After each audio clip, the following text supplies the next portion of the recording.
In an out-of-the-way part of rural Virginia, an annual three-day event brings people from far and wide for free medical care they urgently need. It's a completely volunteer operation of people who treat thousands in need, and sadly, the demand is growing every year. Here again is ABC's Bob Woodruff. Wise, Virginia is a coal mining county, far from any major airport. Stan Brock flew in from Knoxville, where RAM is based. Lonesome Pine Airport, 10 miles. RAM has done just over 700 expeditions, as Brock calls the clinics, since 1985. This idea came to him when he was injured on a cattle ranch in the Amazon, 26 days on foot from the nearest doctor.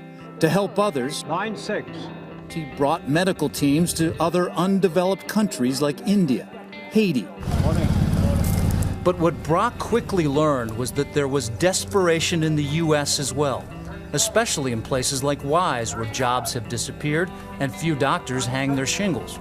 It's their sort of one-time opportunity that they know they can afford to get the care that they need. The Wise Clinic is one of the largest that they do here in the United States, serving some 2,500 people. And on the second morning, hundreds again line up in the pre-dawn darkness for a chance to see a doctor. So the first thing we're going to do is bring in the people that were left over and waited here for what, some of them 24 hours or more. Good morning, folks. Among the hundreds streaming in, the Ramoses, who have now waited more than 24 hours. Only thing we got done was standing in line, paperwork done, and we got our bands. But suddenly this man is moved to the front of the line. Robert Ellis has walked 15 miles through the night, walking stick in hand to get here. I had a ride, but I didn't have enough gas to put in my truck to get here, so I told the old lady I just walked. Even though his son just returned the day before from serving in Afghanistan, Ellis knew he had to come to Wise. And I really need my teeth fixed. They're really bad, and my hearing, I don't know which one's worse. But his visit to triage uncovers something else. He said he's had some pain in his chest when he was walking up here this morning. Do you have it right now? No, I don't have it right now on me. There's no shortness of breath involved, nausea and vomiting. Dental and hearing will have to wait as he is taken to the medical tent and cardiology. I've been having chest pains lately. Not often. That's starting to come more often. The clinic offers specialty areas, including cardiology, dermatology, orthopedics, even mobile x-ray units, and denture labs. The people we're going to see here never get teeth if we don't give them to them. About 80 dental chairs are up and running, 16 eye examination stations, 2 optical labs, grinding 600 pairs of glasses a day.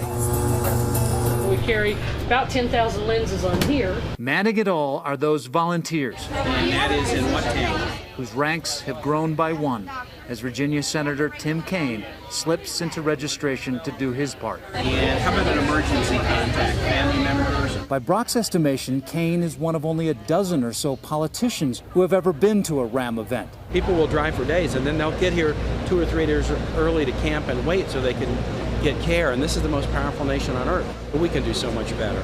By the afternoon, Ellis is getting his eyes checked. I can read A. I can't tell what the bottom one is. And pretty much everything else. Thank you. They changed my blood pressure medicine, and I had my hearing checked. I'm going to need hearing aids. They fit molds on both my ears, thank God. I needed that. And after I get done with this, I'm going to go over and have my teeth pulled. I didn't think I'd get this much done today. I really did. On Sunday morning, the third and final day, the crowd is much smaller. It's a short day, and so we're bringing in really just an extra 100 people in vision and an extra 100 people in dental, and that should just about do it for the morning. The very last of the dental patients continue to be worked on as equipment is packed up and the heavens open.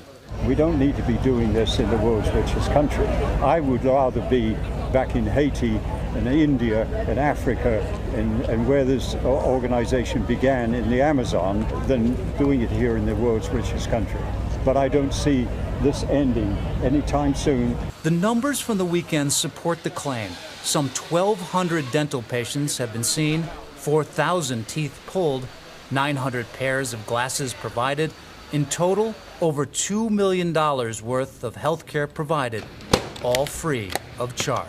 It doesn't matter where you go in the United States, you're going to find these huge numbers of people that either don't have access to care because it's an underserved area, or in most cases, they simply can't afford to go to the dentist. They can't afford to go to the eye doctor.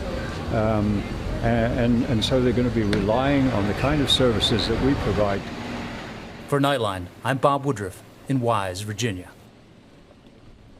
What a remarkable effort. Our thanks to Bob Woodruff.